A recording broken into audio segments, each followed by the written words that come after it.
Hello, my name is Mary, and today we are going to be doing another Q&A.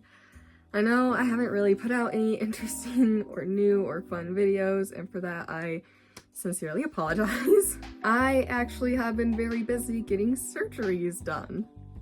So, I've gotten foot reconstruction on both of my feet now. I got the second one just literally a week ago, and the first surgery was actually 3 surgical procedures in one, and the second one was 4. So there's been a lot going on, so I apologize, but I'm back now, and I have a video in the works. It's about Penelope and Pepe Le Pew, and so I'm excited to put that one out, but until then, I wanted to do another little Q&A. So I asked my friends if they had any questions. They did, and I will be answering those today. So let's get into it. Okay, this first one comes from one of my very best friends, Ari, and Ari asks, who is an underrated character that you love and that no one really knows too much about? And this one was a thinker, because the hard thing about Looney Tunes is that while it's definitely not as popular as it once was, it's still Looney Tunes. It's still so popular, and so even the most obscure characters people will know about. I mean, really the only ones I can think of that people don't know about are Heathcliff and Louie, but I already talked about them in my last Q&A video, which I do kind of want to redo because the audio was really bad, but that's besides the point. The point is that this was a tricky question, but I think I came up with an answer, and the answer is Claude Cat.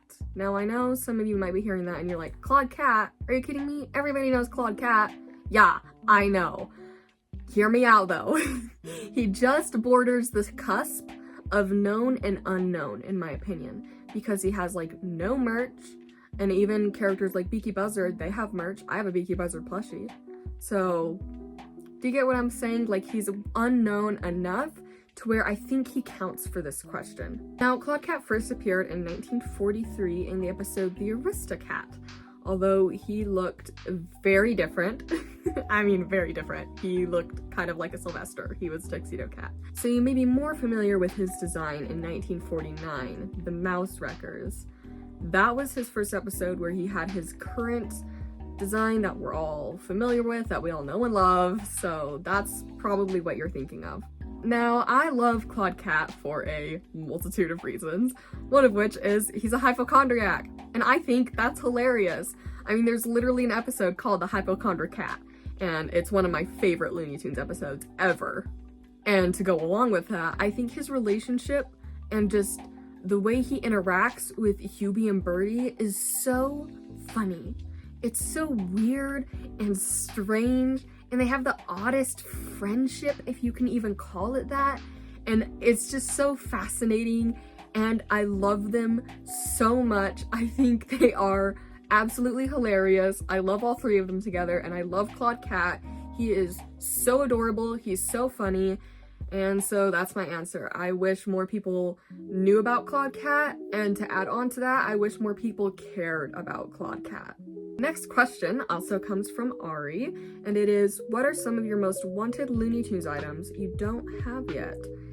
Now, there is a lot I could answer with this, but I'll keep it brief. So the first one that came to mind was the Lovables Roadrunner plushie. Now, this one isn't necessarily too rare or anything, it's just that I already have the Wile E. Coyote one, and so I want the Roadrunner one to complete that, you know? But ones that are very rare are the Steiff Mohair, Wile E. Coyote, and Roadrunner plushies. These are valuable. I mean, when I say they're valuable, I mean they are valuable, and I need them. There's currently a Wile E. Coyote selling online for $500. I'm not going to be getting him because that's $500. I don't have that kind of money. I'm unemployed. I just got surgery. But it gives me hope at the very least that someday I'll be able to get them. The next one that comes to mind is, of course, the 52-inch Roadrunner. This is one I've been looking for literal years, but I can never come across it. I mean, no one's selling this thing. It's very sad, but I have hope that someday I'll get it. And the last big item that comes to mind, and probably the one that I want more than anything, is the Speechless stage. Now, Speechless is, of course, a painting that was done after Mel Blanc sadly passed away.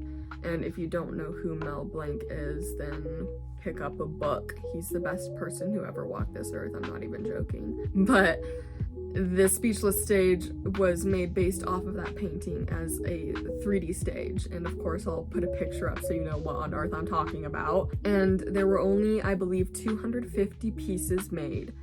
And there are a few selling online right now. They range from $800 to $1,000, which, of course, you know, I'm not getting because I don't have those finances. But as I said before, it at least gives me hope that someday I'll be able to get it. These next questions, I'm putting them as a pair because they kind of go together in my opinion.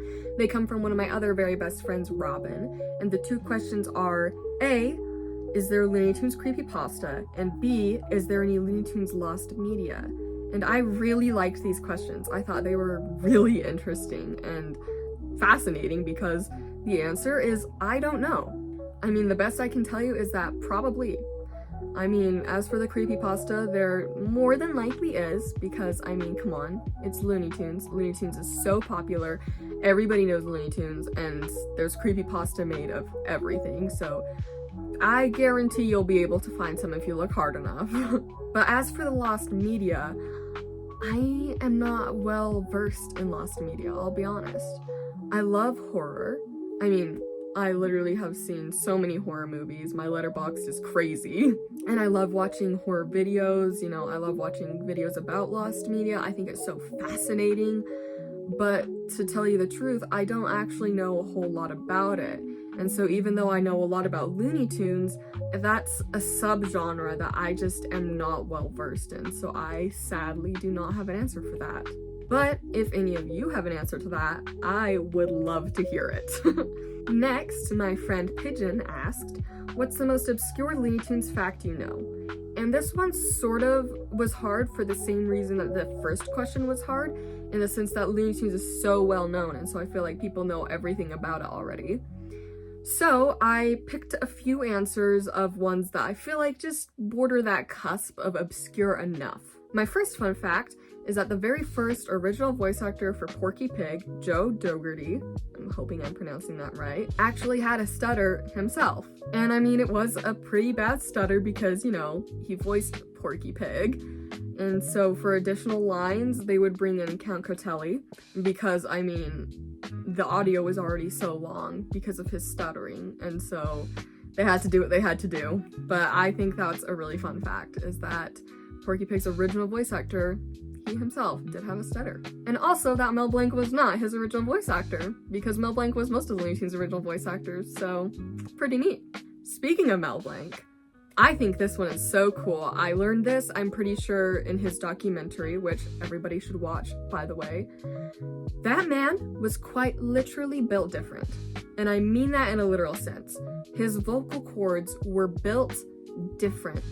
And that is a reason, if not the reason, why he was able to do all he could do. Why he was the man of 100 voices, why he could do all these things. Because not only was he just an incredible human being and so talented and passionate, he was built for this kind of work. And that is just incredible.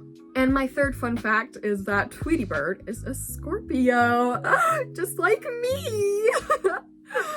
That's just a silly fun fact, but what I think makes it even more interesting is that his birthday is November 21st, which, if you don't know, is the cutoff for Scorpio. So he just barely made the cut. And these last two questions also go hand in hand, and they come from my sister, Faith. The first one is, who's a Looney Tunes character you think is underused? And the second one is, who's a Looney Tunes character you think is overused, if any? And I really liked these questions. They were thinkers for sure. For the underused, I mean, there's a lot. I think they could have done more with Melissa Duck. I wish they could have done more with Heathcliff and Louie. They could have done more with Claude Cat. There's just so many. I mean, the list goes on and on. I'm really glad that they're doing something with Petunia Pig now because I love her so much. But, you know, that's just sort of the fate that happens when you have so many iconic characters. is you cannot give equal attention to everybody, and that's just the unfortunate truth. Some get more attention than others because they get more popular than others, and that's what the people demand. So that's just how the world works, unfortunately. But those are my main answers: Melissa Duck, Claude Cat, Heathcliff and Louie, and Petunia Pig. But they are doing more with her now, so I'm glad. As for overused, I honestly don't have an answer for that. I don't think any of them are overused. Because I know you may be thinking, oh, well, what about Bugs Bunny? Like, he's everywhere. Or like Tweety Bird, he's everywhere. Or Taz, he's everywhere. But here's the thing. Yes, they're used a lot, but the phrase overused implies it's a negative thing. And I don't think it's a negative thing at all. I think it's a good thing. I think these are good characters, and I'm glad they're getting the attention they are. So no, I do not think there are any overused Looney Tunes characters. I think the ones that are used a lot are getting the attention because they deserve it. And that is all I have for you today for my Q&A. I hope you enjoyed, and thank you for watching. I really, really appreciate it, and hopefully you'll stick around for my deep dive into Pepe Le Pew and Penelope's relationship, because I'm very excited about that one. And so I will see you next time. Thank you again for watching, and that's all, folks. Bye-bye.